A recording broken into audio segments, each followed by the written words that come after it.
కూటమి పార్టీల నేతల తీరు చూస్తుంటే దొంగే దొంగ దొంగ అన్నట్టుగా అరిచినట్లుంది. క్వాడ్స్, ఇతర మైన్స్, అలాగే ఇసుక, మద్యం ఇలా ఏది తీసుకున్నా ప్రతి అక్రమ వ్యవహారంలో వాళ్లే అసలు దోపిడీదారులుగా కనిపిస్తున్నారు. నింద మాత్రం వైఎస్ఆర్సీపీ నేతలపై వేస్తూ దిగజారుడు రాజకీయాలు చేస్తున్నారు. నెల్లూరు టీడీపీ ఎంపీ వేమిరెడ్డి ప్రభాకర్ రెడ్డి కీలక అనుచరుడు రూప్ కుమార్ యాదవ్ చెన్నైలోని విఎస్ఎన్ కంపెనీ డీలర్తో సాగించిన వ్యాపార లావాదేవీలకు సంబంధించి లీక్ అయిన ఆడియోనే ఇందుకు నిదర్శనం. I'm just asking you also, what kind of material you need, how much quantity you need, from which place, which area. Is there any particular area? Say Vedicherla, say Parumalapadu, say Jogipalli, say Anantamadugu, whatever. Please let me know, that's it. What is your requirement? Which quality is your requirement? Which quantity is your requirement? Just let me know. Travel with me for one couple of shipments. Trial shipments. I am not asking any advances or anything. I am asking just fair business. As soon as the material reaches you, send me the payment. That's it. Whatever the amount we concluded, please let me give that's it. I'll come back to you. Okay, ma'am. Please. I'll be waiting for your call.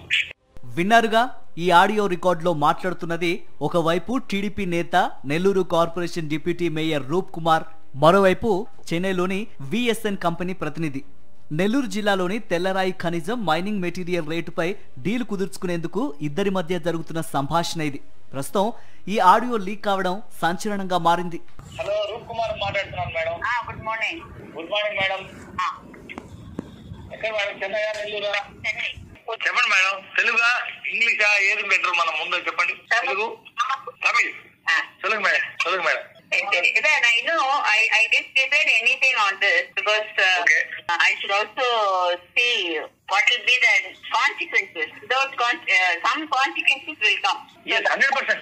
Any business, there will be some consequences. Yes, what will be the consequences? I have to think about it. Yes.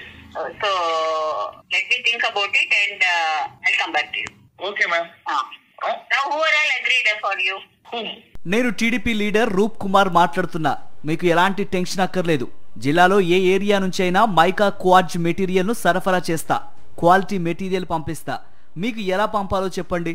Road, రైలు మార్గం ఏదైనా సరే, ఎంత quantity అయినా సరఫరా చేస్తా అంటూ deal చేసుకున్న audio వెలుగు చుట్టంతో టీడీపీ నేతల అక్రమ మైనింగ్ వ్యవహారం బట్టబయలైంది.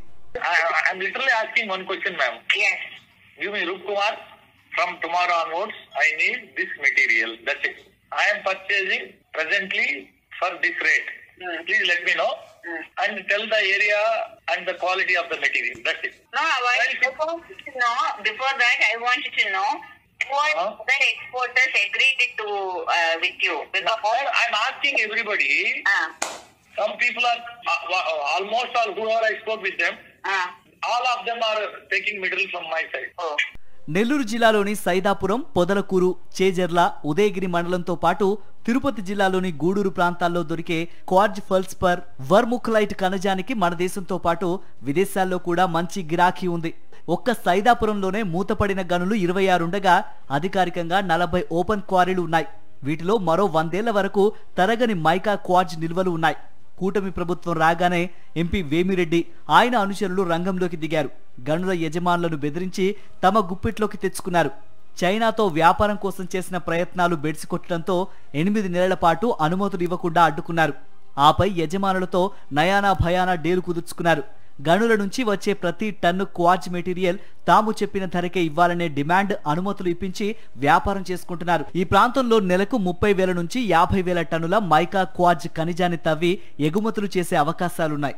ప్రభుత్వానికి టన్నుకు 230 రూపాయల చొప్పున రాయల్టీ చెల్లించాల్సి ఉంటుంది. సైదాపురం ఖనిజానికి చైనా మార్కెట్లో గ్రేడును బట్టి టన్ను 2 లక్షల రూపాయల వరకు ధర పలుకుతోంది. ఈ మండలం నుంచే రోజు 1000 టన్నులు, ఇతర ప్రాంతాల నుంచి మరో 500 టన్నుల వంతున నెలకు 45,000 టన్నులు తరలిస్తున్నారు. అంటే ఏటా 5 లక్షల టన్నుల పైనే అన్నమాట. నాణ్యత గ్రేడ్లను బట్టి టన్ను 25,000 రూపాయల నుంచి 2 లక్షల రూపాయలు పలుకుతోంది. నెలకు దాదాపు 250 కోట్ల రూపాయల వరకు ఆదాయం వచ్చే అవకాశం ఉంది. ఈ క్రమంలో శ్రీ పొట్టి శ్రీరాములు నెల్లూరు జిల్లా వ్యాప్తంగా ఖనిజాన్ని అనధికారికంగా సొంతం చేసుకున్న ఎంపీ వేమిరెడ్డి ప్రభుత్వ కీలక నేతకు నెలకు 30 కోట్ల రూపాయలు చెల్లించేలా ఒప్పందం చేసుకున్నట్లు ప్రచారం జరుగుతోంది. జిల్లాలో దొరికే క్వార్జ్ను నేరుగా చెన్నై నౌకాశ్రయం ద్వారా చైనాకు ఎగుమతులు చేస్తున్నట్లు తెలుస్తోంది. అక్రమ మైనింగ్ దందాను మాజీ మంత్రులు కాకాని గోవర్ధన్ రెడ్డి, పోలుపోయిన అనిల్ కుమార్ యాదవ్ తరచూ ప్రశ్నిస్తుండటంతో టీడీపీ పెద్దలు కుట్రలకు తెరలేపారు. పొదలకూరు మండలం రుస్తుం మైన్లో అక్రమ తవ్వకాలు చేశారంటూ బేతాల కుట్రలు పన్ని వారిని కేసులో ఇరికించారు. ఇప్పటికే కాకానిపై పలు అక్రమ కేసులు బనాయించి 2 నెలలుగా జైల్లో ఉంచారు. ఇంకా అక్రమ కేసుల పరంపర కొనసాగుతోంది. తాజాగా అనిల్ కుమార్ యాదవ్ను అదే కేసులో ఇరికించారు. కాకాని అనంతరం అక్రమ కేసుల వంతు బీసీ నేత అనిల్ కుమార్ యాదవ్ పై పడింది. రుస్తుం మైన్తో సంబంధం లేని వైఎస్ఆర్సీపీ నేత శ్రీకాంత్ రెడ్డిని అదుపులోకి తీసుకుని అనిల్ కుమార్ యాదవ్ పేరు బలవంతంగా చెప్పించి తప్పుడు వాంగ్మూలం తీసుకుని జైలుకు పంపారు. ఇప్పటికే ఆయన వ్యక్తిగత సహాయకులను లక్ష్యంగా చేసుకున్నారు. వీరి పాత్ర ఉన్నట్లుగా అభూత కల్పనలు అల్లుతున్నారు. ఎల్లో మీడియాలో కట్టుకథలు రాయిస్తున్నారు. చివరకు అనిల్ కుమార్ యాదవ్ను అక్రమంగా అరెస్ట్ చేసే వరకు ఎల్లో మీడియాలో పుంఖానుగా కథనాలు రాయిస్తున్నారు. ఈ నేపథ్యంలో చెన్నైలోని విఎస్ఎన్ కంపెనీ డీలర్ టీడీపీ నేత రూపకుమార్ డీల్ ఆడియో లీక్ కావడంతో అసలు వ్యవహారం బట్టబయలైంది. క్వార్జ్ అక్రమ మైనింగ్ లో వారే సూత్రధారుడు, పాత్రధారుడు, అసలు దోపిడీదారులు టీడీపీ నేతలేనని స్పష్టమైంది.